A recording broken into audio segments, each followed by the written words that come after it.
ating lahat.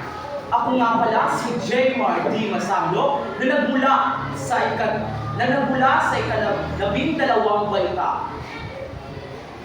Ngayon, ipinagdiriwang natin ang buwan ng wika. Mahalagang sariwain natin ang tema. Paglina sa Pilipino at katutubong wika, makasaysayan at pagkakaisa ng bansa.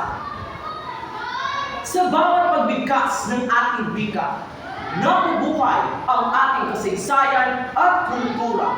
Ang Pilipino at mga katutubong wika ay hindi lamang salita, kundi buhay na patunay ng ating pinagmulan at pagkakakilanlan bilang isang lahi.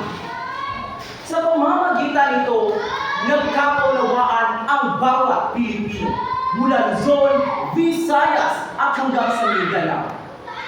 Ito ang nagbibigay kulay sa ating pagkatao at nagsisilbing kulay ng ating pagkakaisa. Kung palalaguin at iingatan natin ang ating wika, ipinagmamalaki din natin ang ating pagkabansa. Ngunit tandaan natin, ang pagpapalaga na ating wika ay hindi lamang tuwing buwan ng wika. Araw-araw, dapat itong ginagamit, minamahal at ipinagmamalaki. Sapagkat ang wikang Pilipino at ang mga katutubong wika